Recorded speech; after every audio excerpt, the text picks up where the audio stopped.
आप सभी सत्संग प्रेमियों को जय श्री राधे, जय श्री कृष्ण।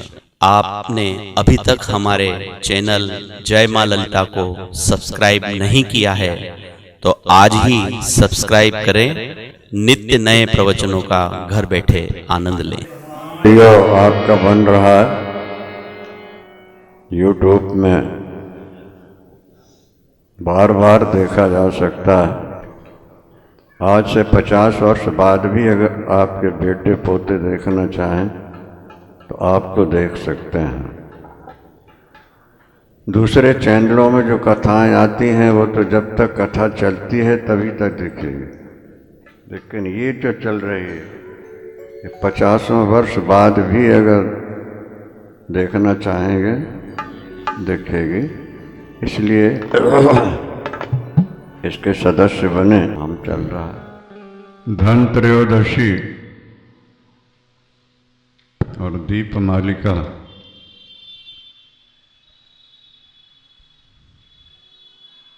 लोग धनवंतरि में कुछ खरीदते हैं। मूल आधार ये है कि जब समुद्र मंथन हुआ था, हाँ, तो समुद्र मंथन के समय 14 रत्न निकले थे। ये भी सब प्रसिद्ध ही है ना। तो धन्वंतरि जी जो हैं त्रयोदशी को ही प्रकट हुए थे। धन्वंतरि जी अमृत का कलश लेकर के प्रकट हुए थे। समझ में आ रहा है कि नहीं? भगवान ने धन्वंतरि का रूप बनाया था ना। 24 अवतारों में उनका गणना है। तो जो समुद्र मंथन चल रहा था तो अनेक रत्न निकले। ऐरावत हाथी निकला, उच्चैश्रवा घोड़ा उसमें से निकला। अप्सराएं प्रकट हुई हैं और शराब भी प्रकट हुई है। चंद्रमा भी प्रकट हुआ है और अंत तो गत्वा दरिद्रा देवी और फिर महालक्ष्मी भी प्रकट होती है समुद्र मंथन से। इन सब के बाद धन्वंतरि भगवान कलश लिए हुए प्रकट होते हैं।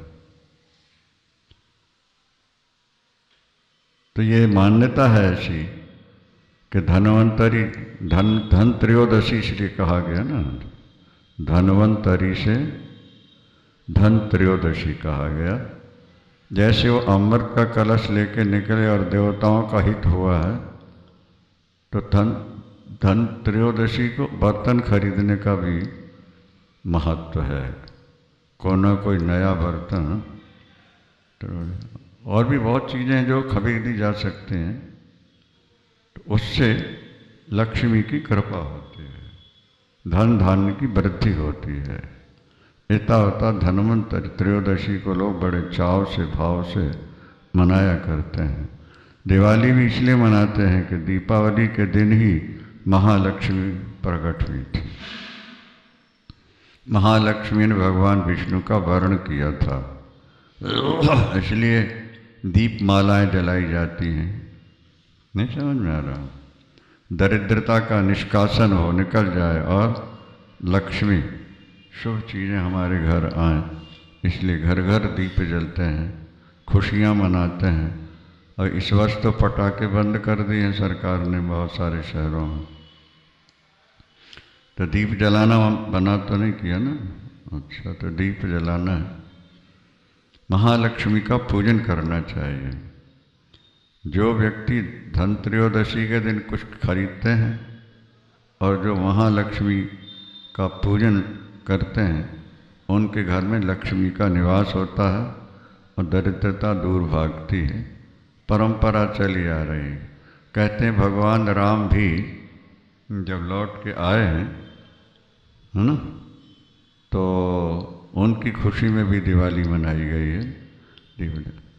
अनेक संबंध जुड़े हैं दीपावली से। धन त्रयोदशी और दीपावली, ये दोनों बहुत महत्व के हैं।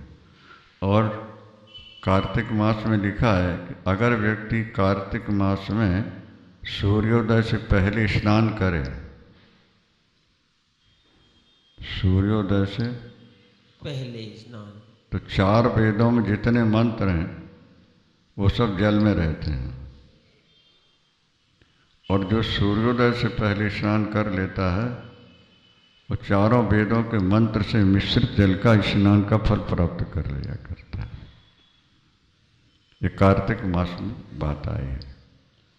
दैत्य ने वेदों का अपहरण कर लिया था, फिर भगवान ने उसको मार के वेद लौटाए। ये संसार के कल्याण के लिए मर्यादा बना दी गई थी।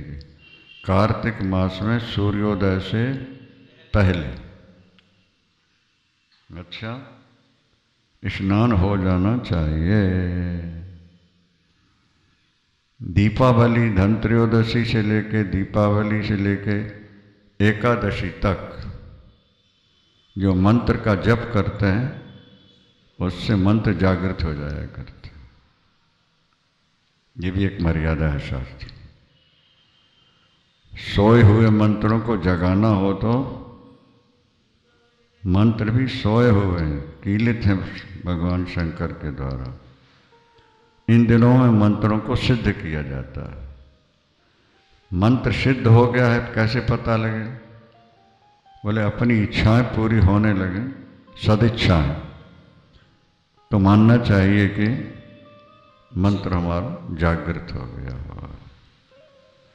और इच्छाएं पूरी नहीं हो रही, इच्छाएं भले पूरी ना हो, मन में शांति आ गई हो, तब भी समझना चाहिए कि मंत्र हमारा जागृत हो गया हो। अच्छा, मननात् त्रायतो इति मंत्रो, जिसका मनन करने से रक्षा हो उसका नाम मंत्र है, ऐसा कहते हैं। तो ये जो 11, 12, 13 दिन होते हैं ना, ये बहुत बहुत महत्व के हैं, बहुत पुण्य के हैं।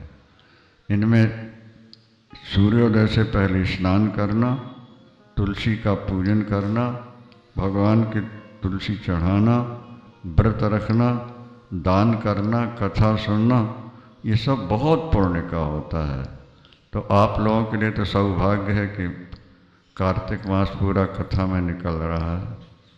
पहले भी कथा हो गई, अभी ये चली रही है, और इसके बाद 2 कथाएं फिर हैं 17 तारीख से 23 तक और 24 से 30, और उसके बाद भी शायद 1-2 और हैं।